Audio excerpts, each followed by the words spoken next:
9. O que nos torna humanos? D.J. Carvin representa um enorme obstáculo numa estrada que a religião jamais conseguiu trilhar. A teoria da evolução foi um sucesso tão completo que a maioria das pessoas não consegue imaginar alternativa razoável. Mas é possível aceitar todas as heranças de nossos ancestrais, traçando a linhagem do Homo sapiens a partir dos primeiros primatas, e, mesmo assim, extrair diferentes respostas sobre a origem da vida humana. A espiritualidade afirma que essas origens estão num mundo transcendental, para além de qualquer processo físico. Antes somos mente, depois matéria. Segundo Erwin Schrödinger, o que observamos como corpos materiais e forças nada mais são que formas e variações na estrutura do espaço. Se essa afirmação for verdadeira para o universo, também deve valer para nós, e isso significa que o espaço não está vazio, em sua fonte, ele é humano, além de muitas outras coisas. Jesus afirma a mesma coisa de maneira mais poética, no Evangelho de Tomé, quando diz, rachai um pedaço de madeira, e eu estarei lá. Levantai a pedra, e ali me encontrareis. Então, o que significa humano? Somos tão complexos e diversos que podemos ver nossa espécie da perspectiva que escolhermos. Acho fácil sentar-me numa poltrona e concordar com Hamlet quando ele exclama, que obra-prima, o homem! Quão nobre pela razão! Quão infinito pelas faculdades! Como é significativo e admirável na forma e nos movimentos!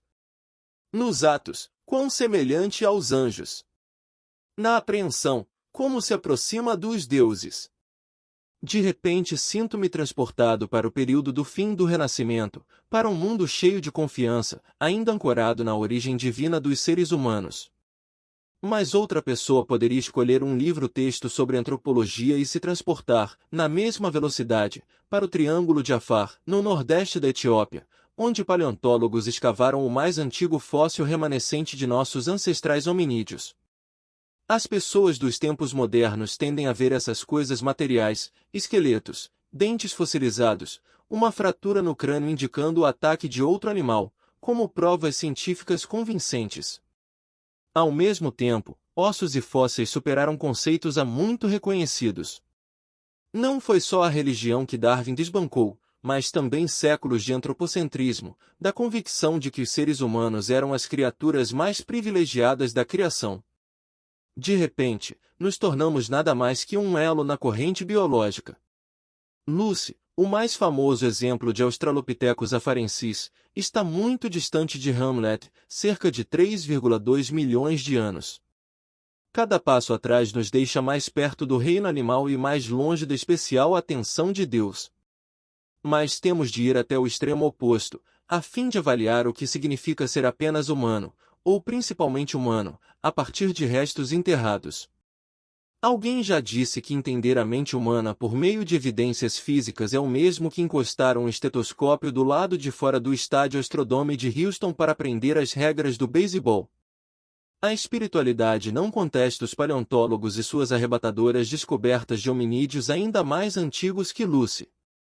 O mais recente candidato, anunciado em 2009, é Ardi, abreviatura para Ardipithecus ramidus, o esqueleto de um macho datado de 4,4 milhões de anos atrás, mais de 1 milhão de anos mais antigo que Lucy, e distante de um ancestral comum ainda não descoberto de todos os hominídeos, situado mais ou menos a 10 milhões de anos. O que a espiritualidade contesta é que qualquer estrutura física, seja ela remota ou atual, nos conte a história toda. O reducionismo pode rastrear a estrutura física do corpo até os níveis atômico e molecular, mas em nenhum momento dessa trajetória as características físicas nos informam que somos criativos, cheios de sonhos e desejos, únicos e diferentes uns dos outros, dotados de memória e capazes de muitas coisas importantes para nossa história. Assim como precisamos de uma teoria de tudo na física, necessitamos de uma teoria de tudo no que diz respeito ao ser humano. Ao perguntar de onde surgiu a vida humana, a espiritualidade tem duas vantagens sobre a ciência. A primeira, que parece ser a mais simples, é na verdade a mais profunda. A espiritualidade aceita a imprevisibilidade. Para os antigos sábios védicos, todo o universo era lila, uma expressão brincalhona e extravagante de Deus.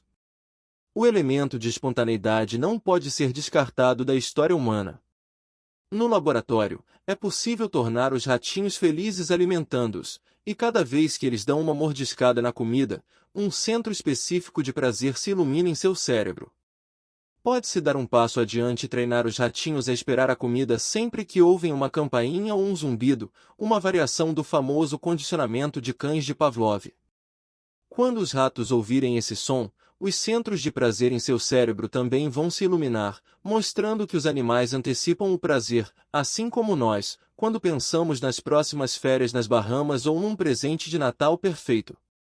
As estruturas do cérebro nos ratos e nos homens são parecidas, mas essa semelhança prova muito pouco, pois, ao ver um prato de comida os homens podem pensar coisas como estou fazendo regime, está mal passado demais, eu gosto de carne bem passada, estou muito ocupado agora para comer ou e o que fazer com as crianças famintas na África. Nós seres humanos temos incontáveis respostas para o mesmo estímulo. Nenhum modelo do cérebro humano pode prever que resposta você ou eu escolheremos, não apenas diante da comida, mas de qualquer outra coisa. A imprevisibilidade destrói todas as formas de determinismo, o que é fatal para as explicações físicas, pois os sistemas físicos são regidos por processos fixos. Um átomo de carbono não pode escolher se ligar ou não a um átomo de oxigênio. Ao se encontrarem, a interação está determinada. Quando dois seres humanos se encontram, eles podem não partilhar nenhuma química. Se você perguntar em que momento a imprevisibilidade entrou no registro da evolução, isto é, quem foi o primeiro homem a dizer pode ficar com o meu osso de mastodonte, não estou com fome, as respostas científicas sempre recuam. Ouvimos sobre genes egoístas e genes altruístas fazendo com que nos comportemos de uma maneira muito humana. Mas ainda que pudéssemos localizar um gene para o egoísmo e outro para o altruísmo, não seria necessário um terceiro gene para escolher entre os dois? Afinal, podemos ser egoístas e altruístas. Onde está o gene que me mostra como selecionar esta palavra entre as mais de 30.000 do meu vocabulário, ou qual reação química determina onde eu vou almoçar entre centenas de restaurantes de uma cidade de tamanho médio? A segunda vantagem da espiritualidade sobre a ciência é valorizar a riqueza da experiência. Você pode reduzir qualquer resposta do cérebro a ação e reação, estímulo e resposta. Imagine um limão com uma faca ao lado. Na minha imaginação, vejo uma mão pegar a faca e cortar o limão ao meio, depois observo o suco ser espremido. Quase todos nós vamos salivar ao fazer esse exercício, o que demonstra, para um reducionista, que somos como os cães de Pavlov, salivando quando ouvem a campainha. Mas cães não salivam por limões imaginários, enquanto nós fazemos isso e muito mais, criamos mundos inteiros em nossa imaginação. A riqueza da experiência interior abrange tudo o que é humano, e também nos define. Nós vicejamos nos significados, definhamos e atrofiamos em sua ausência. A neurociência procura essas características no tecido cerebral. Seu ponto de vista e seus métodos exigem essa abordagem. Mas isso dá margem a uma estranha cegueira. Na minha experiência, não é possível convencer os reducionistas a deixar de acreditar num mundo em que os processos físicos acabam explicando o significado, o desígnio e tudo mais. Estariam mais bem servidos se percebessem um fato simples: não é possível começar em um cosmos sem sentido e chegar até a riqueza do significado da vida humana. A espiritualidade inverte o telescópio e observa a experiência em primeiro lugar. Depois, se você perguntar de onde veio a vida humana, a resposta será: o que realmente importa não tem começo nem fim. A vida humana está imbricada num domínio além do espaço-tempo, como tudo mais. A seguinte passagem vem do Evangelho de Tomé: se eles perguntarem de onde vens, diga-lhes, nós viemos da luz, do lugar onde a luz se fez por conta própria. A beleza dessa passagem é que ela vale tanto para a ciência quanto para a espiritualidade. Em Leonard M. 1522, os habitantes do distrito de Autun, na França, ficaram furiosos ao descobrir que os ratos tinham comido a colheita de cevada. Os animais não eram donos da cevada, nem tinham sido autorizados a comê-la. Os aldeões foram ao tribunal e conseguiram uma intimação ordenando que os ratos fossem julgados. Parece estranho, mas o Êxodo diz: se um boi atacar um homem ou uma mulher, e eles morrerem, o boi terá de ser apedrejado. Então, por que os ratos deveriam estar acima da lei? Na verdade, segundo os registros, em toda a Europa, entre o século IX e o XIX, uma grande variedade de animais que violaram leis humanas foram a julgamento exatamente como as pessoas.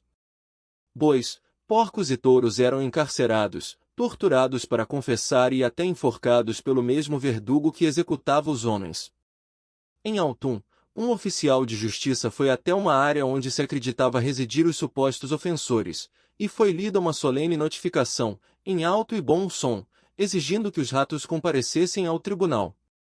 Quando eles não apareceram, um advogado de defesa designado pela corte argumentou que seria preciso mais tempo para que fizessem a viagem até o tribunal. Quando não apareceram pela segunda vez, o advogado arguiu que não se podia esperar que os ratos corressem o risco de ser mortos por gatos hostis para atender à intimação. Esses julgamentos, na verdade, não diziam respeito à vingança contra animais malignos. Os sistemas legais tratam de algo mais que castigo e intimidação, a questão é manter a ordem social, e, nesses casos, a necessidade de seguir os papéis sociais atropelava todas as dúvidas para saber se pássaros têm alma, se abelhas são dotadas de mais intenções ou se ratos do campo são capazes de armar uma trapaça. A organização em redes sociais é um aspecto diferenciador da nossa espécie.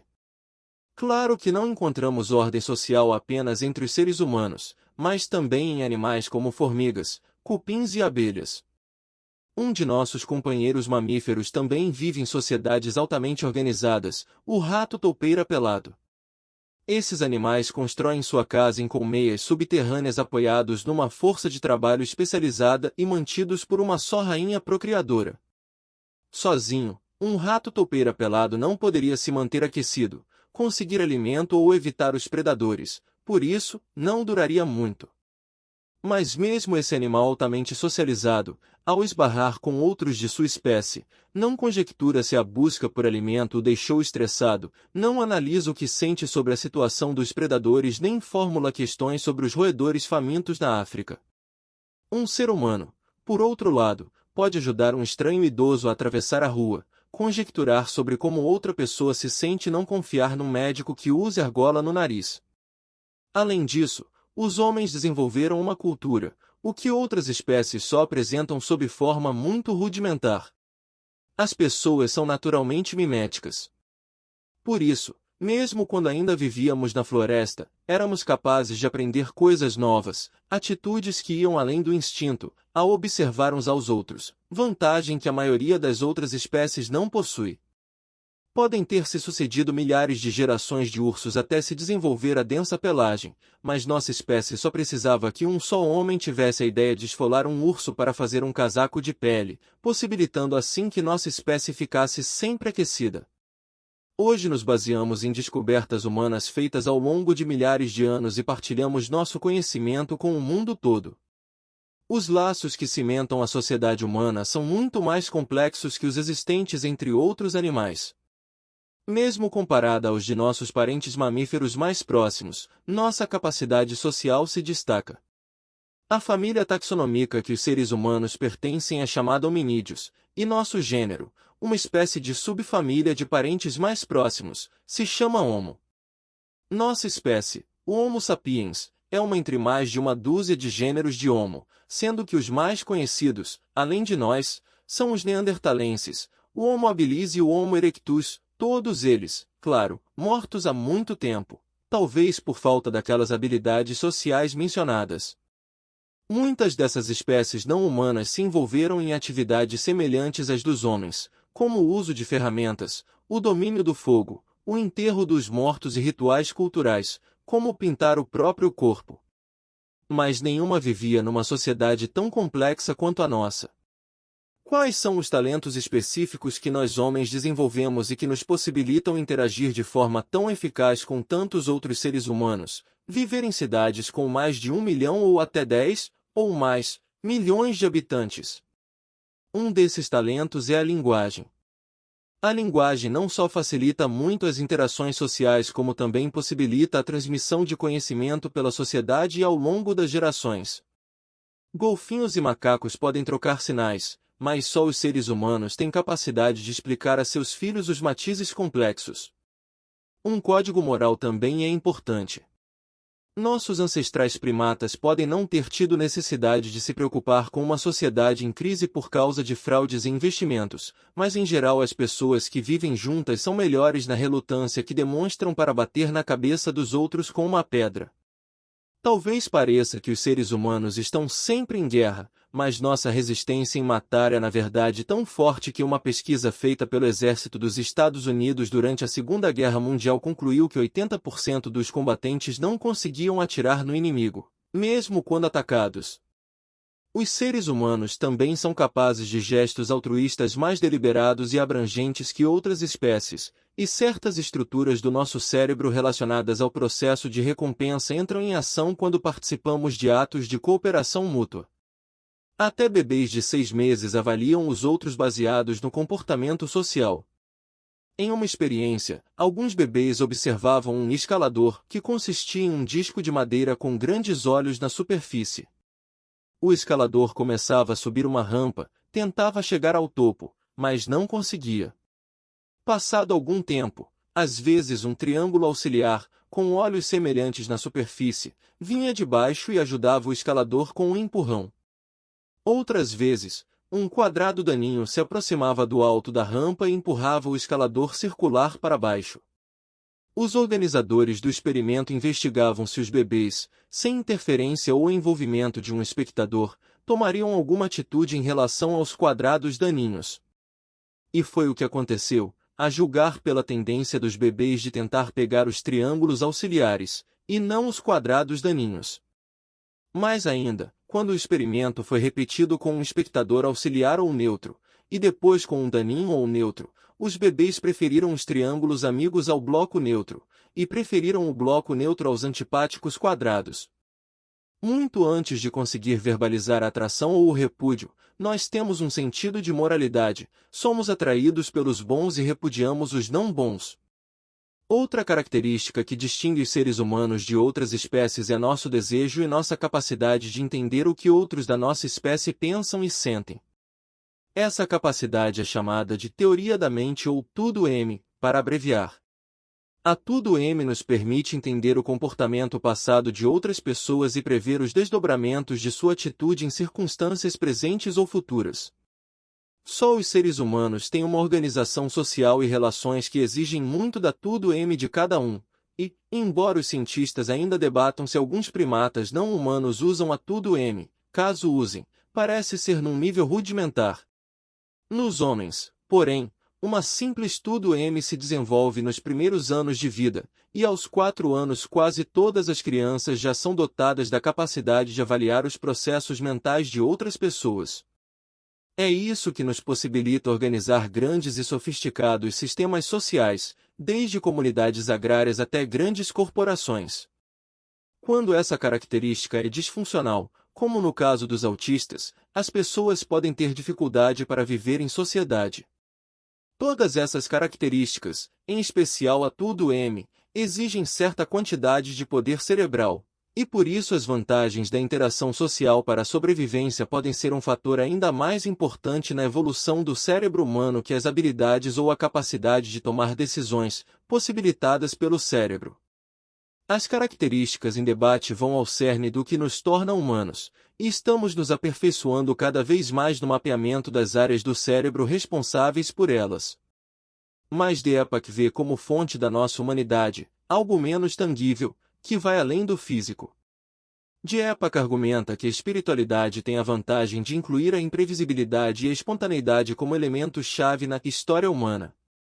Diz que a busca da base física da essência humana vai fracassar, pois somos imprevisíveis, que a imprevisibilidade destrói todas as formas de determinismo, e por isso é fatal para as explicações físicas. Isso não é verdade. A teoria quântica, por exemplo, é famosa pelos limites que impõe a previsibilidade, e os físicos se dão muito bem com ela. Mesmo sem apelar para as leis esotéricas da teoria quântica, podemos encontrar inúmeros exemplos de imprevisibilidade que não violam as leis do mundo material. Um exemplo é o planeta anão Plutão, que apresenta uma órbita caótica. Seu trajeto não pode ser previsto a longo prazo, mas isso não quer dizer que Plutão desobedeça às leis de Newton. Ou considere o caminho de um simples pedregulho rolando por uma encosta rochosa. Nenhum físico acredita que pode prever o trajeto, mas ninguém acha que o caminho percorrido pelo pedregulho está além de uma explicação física. Ao tomar um caminho imprevisível, um furacão parece se mover com intenção própria, mas não é o que acontece. A verdadeira questão no argumento de Diepak é o livre-arbítrio. Embora ela tenha importantes implicações na nossa visão de nós mesmos, do ponto de vista prático sua relevância é problemática. Isso porque, tenhamos ou não livre-arbítrio em princípio, na prática parece que temos, pois nosso comportamento é muito difícil de prever. Não existe contradição em dizer que nossas decisões são determinadas pelas leis da física, ainda que ainda não saibamos como prever esse comportamento com exatidão. Assim como o planeta não Plutão, os seres humanos podem muito bem ser tão complexos que nossas atitudes e decisões continuem para sempre imprevisíveis, até certo ponto. Mas dizer que não podemos prever as atitudes das pessoas é uma afirmação sobre nossos poderes de previsão, não sobre se temos livre-arbítrio. Diepak escreve que um átomo de carbono não tem escolha a não ser se ligar a outro átomo de carbono, mas, ele insinua, o que torna os seres humanos especiais é que podemos escolher, por termos livre-arbítrio. O livre-arbítrio é um tema extremamente fértil. A psicologia moderna e a neurociência abordaram o assunto utilizando uma série de técnicas, desde estímulos elétricos diretos a sofisticadas imagens do cérebro e a neurofisiologia animal.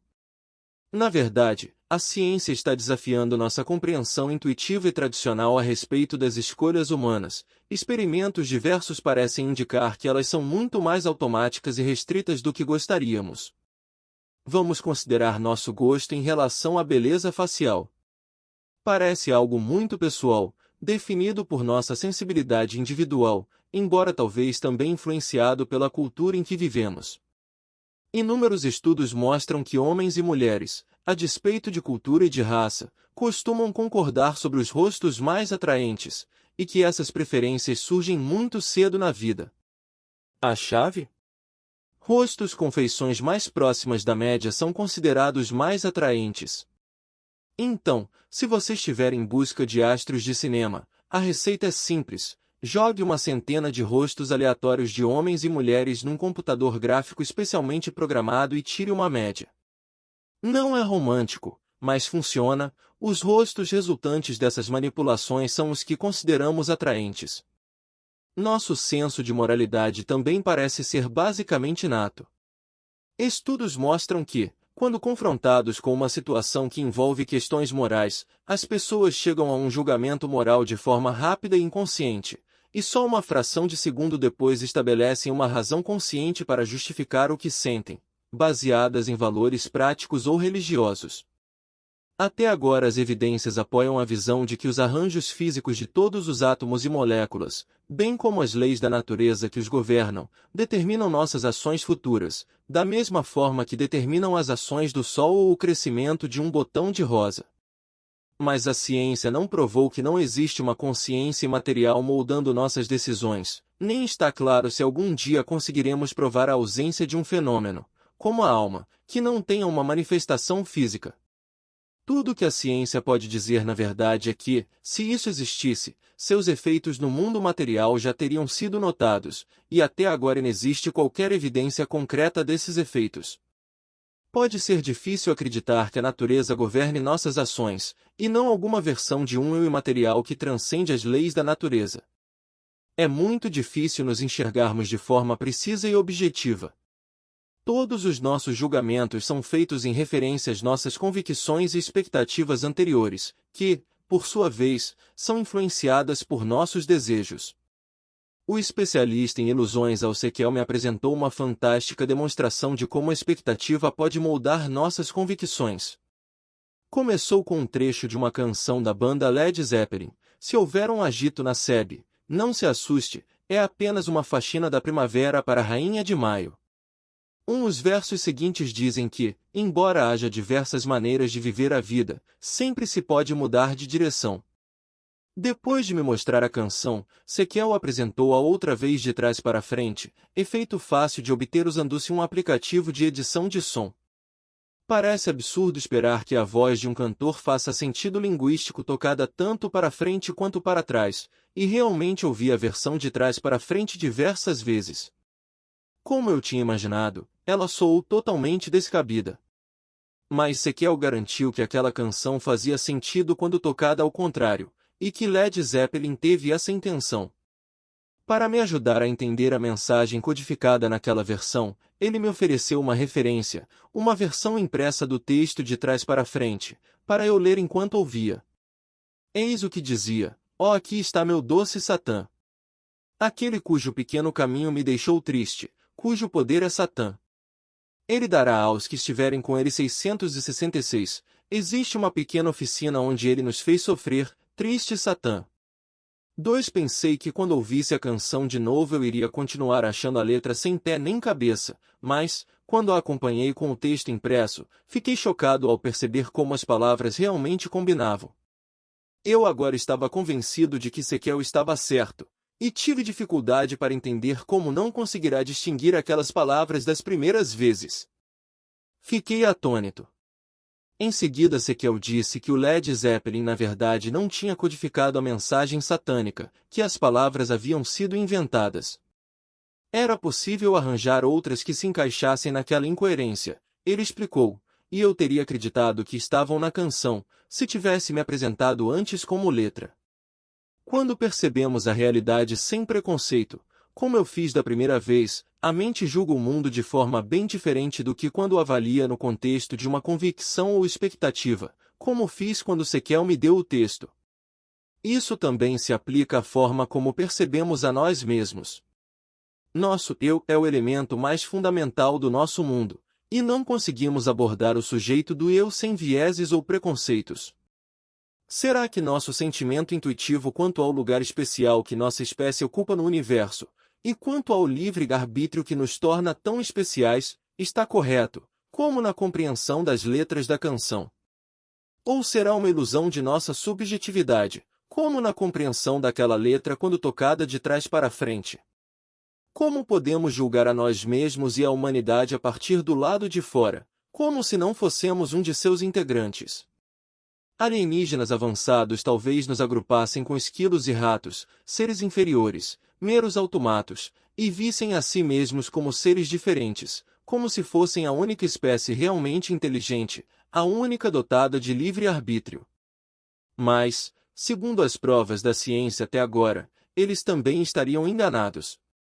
Todos nós somos regidos pela mesma física, a física deste mundo material. Admito que é estranho pensar em mim como uma máquina biológica regida pelas mesmas leis que governam Plutão. Mas a compreensão da minha essência não diminui meu reconhecimento do valor que é estar vivo, até o amplia. Este não é um princípio científico, é só a maneira como eu me sinto. If there's a bustling in your reserve, don't be alarmed now, it's just a spring clean for the my queen. NT, 2 ORs Tomás Sweet Satan. The one was a little piece would make me sad, was power is Satan. RLL give 12 with him 666, there was a little to shed where, remade us suffer, said Satan. NT,